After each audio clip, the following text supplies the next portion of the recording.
Good morning, students. Students, today we are going to start our chapter number 8, Herald, a hornbill.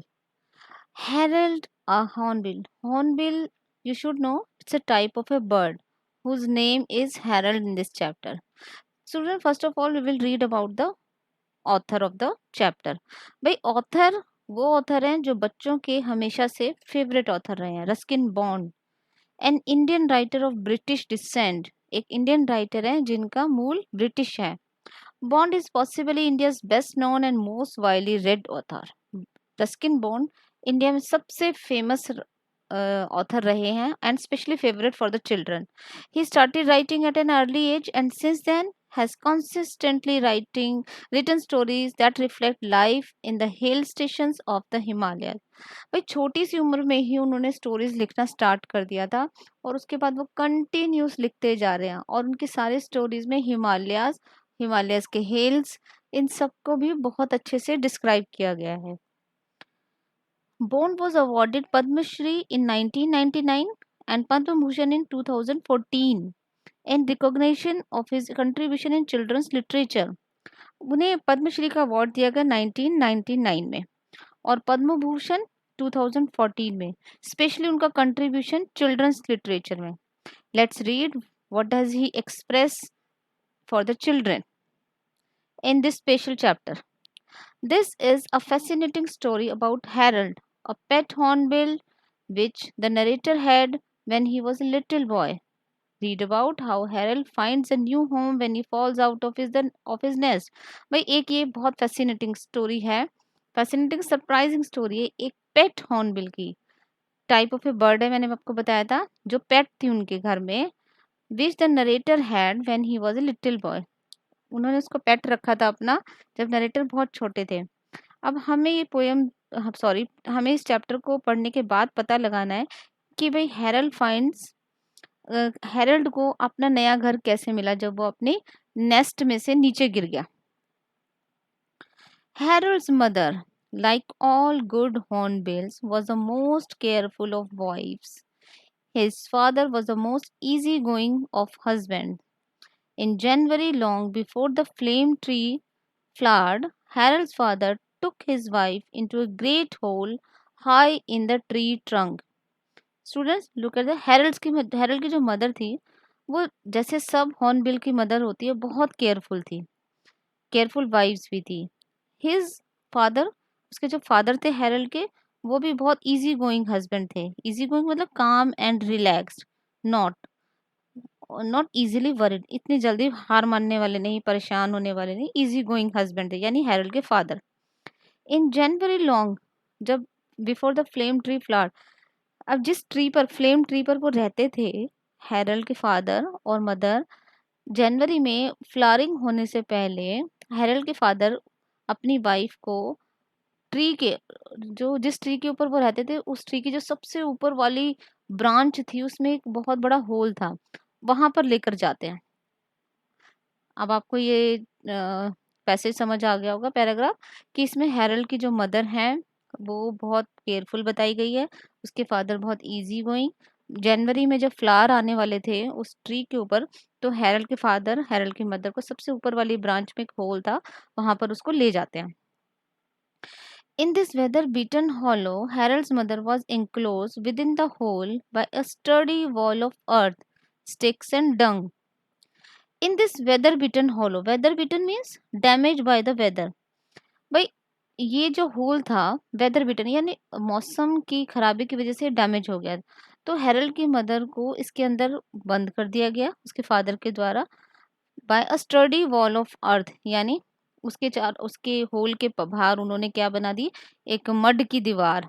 ठीक है, मिट्टी से दीवार बना दी, स्टिक्स से और डंग से, स्टिक्स लगा दी, थोड़ी डंग भी होता है.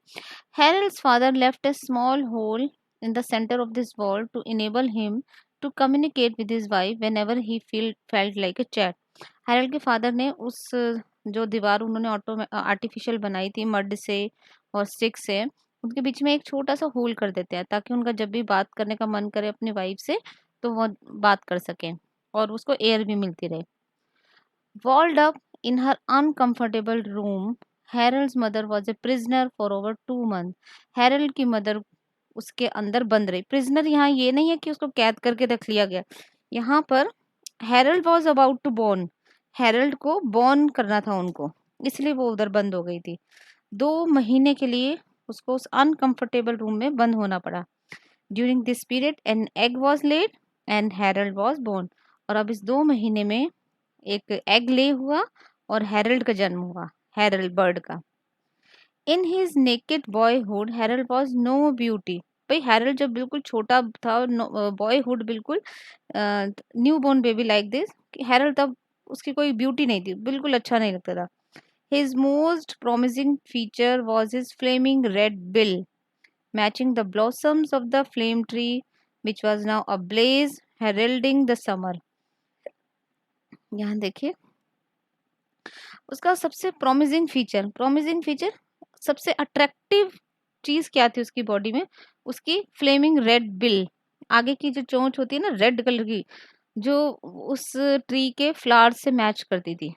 विच was now ablaze means bright colour, heralding the summer, heralding indicating the coming of the summer. यहाँ पे कहते हैं कि उसका सबसे प्रोमिसिंग फीचर, सबसे अच्छी चीज उसकी बॉडी में सिर्फ उसकी वो रेड बिल थी, जो ब्लॉसम्स के साथ मैच करती थी ट्री की, जो अब ब्लॉसम्स यानी उसके जो फ्लावर्स थे उसके साथ मैच करती थी, जो अब शाइन कर रहे थे और ये भी बता रहे थे कि समर आने वाली है उस ट्री पर जो फूल आए थे। He had a stomach that could never be filled, despite the best efforts of his parents, who brought him pieces of jackfruit and berries from the banyan tree. भाई उसका जो पेट था ऐसा लगता था कभी भरता ही नहीं था। उसके पेरेंट्स उसके लिए बेस्ट एफर्ट करते थे उसे खिलाने के लिए, उड़ उड़ कर वो कहीं से जैक फ्रूट के पीसेस लाते थे, बेरीज लाते थे बैनियन ट्री से, और उसको खिलाते रहते थे। As he grew bigger the room became more cramped. अब भाई जैसे जैसे हैरल्ड बड़ा हुआ तो जिस रूम में वो रहता था अपनी मदर के साथ वो अनकंफर्टेबल हो गया। क्रैम्प्ड मतलब अनकंफर्टेबल, क्योंकि भाई उसको जगह छोटी पड़ने लगी। And one day his mother burst through the wall, spread out her wings, and sailed over the tree top. और एक दिन उसकी मदर ने वो दीवार तोड़ दी और अपने पंख फैलाए और उड़ने लगी। हर husband was glad to see her about. उसके हस्बैंड उसको देखकर बहुत खुश हुए। He played with her expressing his delight with deep gurgles and throaty chuckles. वो भी उसके साथ उड़ने लगे, उसके साथ बहुत खेलने लगे, तरह तरह की आवाजें निकालने लगे। गगल्स थ्रोटी चकल मतलब गले में से धीरे धीरे किसी न किसी खुशी की आवाजें निकालने लगना। Then they repair the wall of the nursery so that Harold would not fall out. फिर उन्होंने नर्सरी, नर्सरी क्या है, the hollow of the earth in which Harold lived, वो जिस हॉलो में वो रहता था, फिर उन्होंने उसकी दीवार को रिपेयर किया ताकि हैरल्ड उसमें से ना गिर पाए, क्योंकि हैरल्ड अभी बहुत छोटा था। Harold was quite happy in his cell and felt no urge for freedom. Then something happened to change the course of his life. Harold बहुत खुश था वो अपने उस छोटे से सेल में, और उसको कोई खास इच्छा नहीं थी कि उसे आज़ादी मिले, बाहर जाए। तभी कुछ ऐसा हुआ जिससे उसकी पूरी लाइफ चेंज हो गई। Suddenly something happen to change the course of his life. अब देखते हैं क्या हुआ उसके साथ। ये देखो आपको इस पिक्चर में दिखाई भी दे रहा होगा।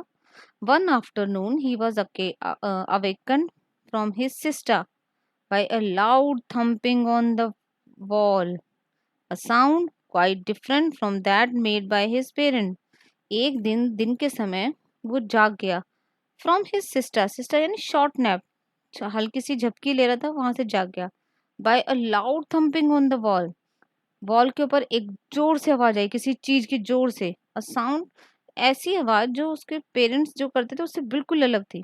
सून द वॉल गेव वे, तभी वॉल में से रास्ता बन गया। And there was something large and yellow and furry staring at him, और कुछ बड़ी सी चीज येलो फरी जिसके बहुत सारे फर थे उसकी तरफ घूर रही थी।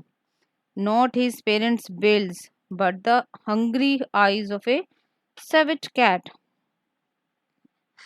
ये कोई उसके पेरेंट्स की आवाज नहीं थी, उसके बिल्स की नहीं, बट किसी शैतान की भूखी आंखें इसको देख रही थी। यहाँ पे साइविट कैट कैसे बोला गया, small cat like tree dwelling animal. Before Harold could be seized his parents flew at the cat, both roaring lustily and striking out with their great bills. इससे पहले वो हेरल्ड को पकड़ लेती, तभी उसके पेरेंट्स वहां पे आ गए, रोरिंग, जो बहुत जोर जोर से आवाजें निकालने लगे एकदम से, स्क्रीचिंग लाउडली, चिल्लाने लगे, and striking out with their great bills, और उसके ऊपर अपनी चोंच मारने लगे। इन द ensuing melee, यानी इस लड़ाई झगड़े में, the noisy fight which followed, ensuing melee, noisy fight, शोर वाली में, Harald tumbled out of his nest and landed on our garden path. Harold tumbled out, यानी झटपटा के घोंसले से बाहर आ गया और हमारे गार्डन में जाकर गिर गया। Okay, before the cat or any predator could get to him, grandfather picked him up and took him to the sanctuary of the veranda. इससे पहले कि कैट या कोई और आकर उसको पकड़ लेता, कोई और जानवर उसको उठा लेता, ग्रैंडफादर ने उसे उठाया और हमारी बरामदे में जो सेंचुरी थी, यानी और भी हमारे कई एनिमल्स थे, वहां ले आए। Harold had lost some wing feathers and didn't look as though he would be able to survive on his own. So we made an enclosure for him in our front veranda. Harold जब नीचे गिरा तो उसके कुछ पंख भी गायब हो गए थे और वो ऐसा लग रहा था कि खुद से नहीं उड़ पाएगा, सरवाइव नहीं कर पाएगा, तो इसलिए हमने उसके लिए एक छोटा सा पिंजरा बना दिया। ठीक है, इंक्लोजर, यानी उसे बंद कर दिया। And grandfather and I took over the duties of his parent, और ग्रैंडफादर और मैंने एक पेरेंट्स की तरह उसकी ड्यूटीज संभाल ली। Harold had a simple outlook, and once he had got over some early attacks of nerve, he began to welcome the approach of the people. Here, Harold had a simple outlook. Harold का बड़ा outlook simple था। जब भी उसे ऐसा feel होता था, early attacks of nerves, यहाँ पे इसका मतलब दिया हुआ, वैसे तो early attacks of nerves given feeling of anxiety, यानी जब उसे भूख लगती थी, तर he began to welcome the approach of the people. वो कैसे बुलाता था, सबकी बातें सीख भी गया था। Grandfather and I mean the arrival of food, तब ग्रैंडफादर और मैं समझ जाते थे खाना उसको चाहिए। And he greeted us with craning neck, quivering open bill, और वो हमारा वेलकम करता था, अपनी नेक को सहलाता था, या क्रैनिंग नेक में सहलाना, गर्दन को सहलाना, और अपनी चोंच को खोलना बंद करना, एंड लाउड क्रॉकिंग, जोर जोर से आवाज निकालता था, खा खा खी। Fruit, insect, animal food and green leaves were all welcome. उसे कुछ भी दे दो वो खा लेता था, fruits, insects, animal food, green leaf. We soon dispensed with the enclosure, dispensed with, did away, हमने जल्दी उसको इंक्लोजर में से निकाल भी दिया, उसे पिंजरे में से। But Harold made no effort to go away, he had difficulty flying. In fact, he asserted his tenancy rights, at least as far as the veranda was concerned. जब हमने जल्दी उसको आज़ाद कर दिया उसके पिंजरे से, लेकिन हैरल्ड ने कोई एफर्ट नहीं किया कि उसे वहां से जाना है, क्योंकि उसको थोड़ा उड़ने में भी परेशानी थी। In fact he asserted his tenancy right, tenancy क्या होता है, rights of using a place like अ टीनेंट, टीनेंट होता है जो हमारे किराएदार जैसे हम बोलते हैं, तो वो एक तरह से टीनेंसी राइट्स लेना चाहता था, एटलीस्ट जहां तक हमारा वरांदा कंसर्न था, यानी वो बरामदे में ही एक किराएदार की तरह रहना चाहता था। One afternoon, a veranda tea party was suddenly and alarmingly convulsed by a flash of black and white and noisy flapping. एक दिन एक वरांदा पार्टी रखी गई और सब एकदम से डिस्टर्ब हो गए। डिस्टर्ब कैसे? By flash of black and white and noisy flapping. एक ब्लैक एंड वाइट शोर मचाती हुई पंख फड़फड़ाने की आवाज आई, और वो कौन था? हैरल्ड था।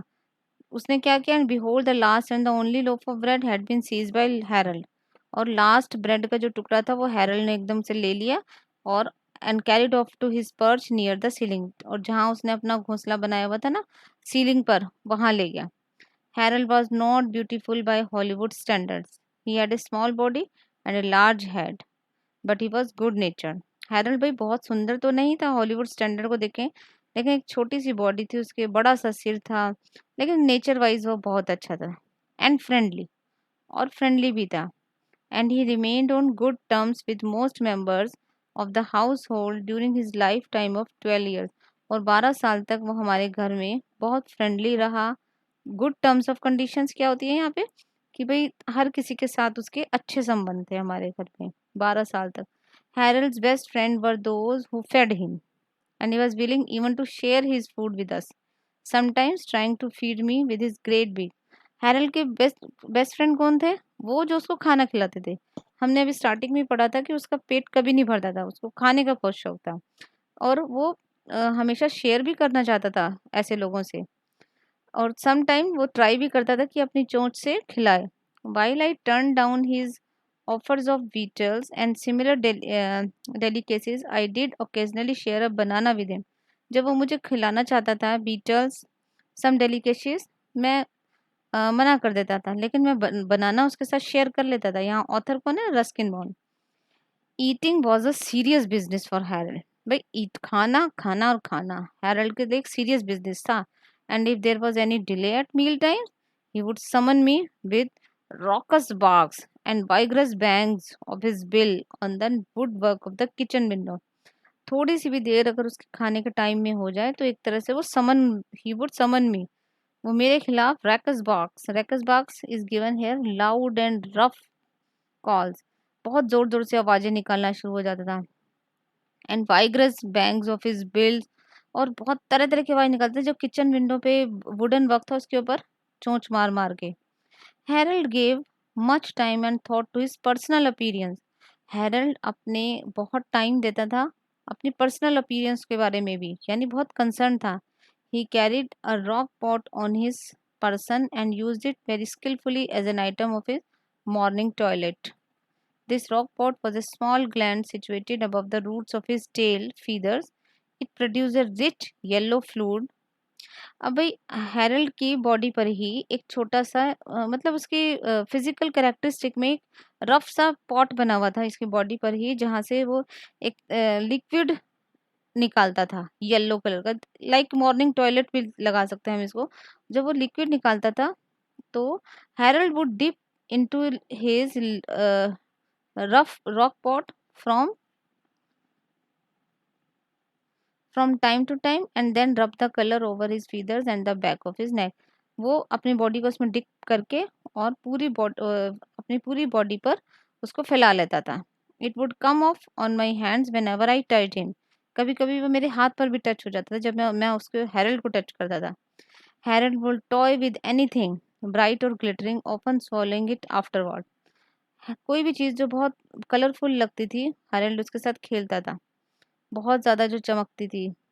ही loved bananas and dates and balls of boiled rice.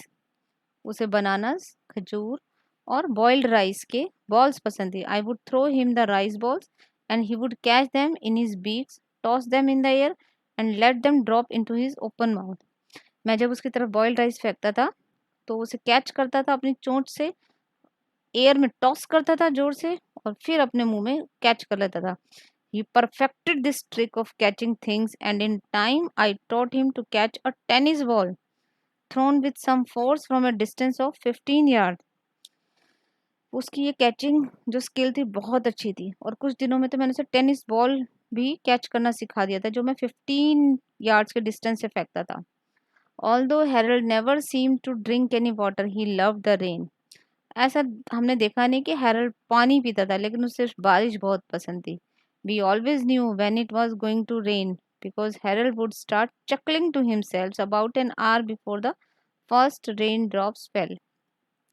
हमें पहले से ही हमेशा पता चल जाता था जैसे ही बारिश आने वाली होती थी, हैरल्ड यानी जोर जोर से उसकी खिलखिलाने की आवाज आती थी। 1 घंटा पहले ही उसे पता चल जाता था कि भाई बारिश आने वाली है। पहली रेन ड्रॉप से ही उसकी खुशी झलकती थी।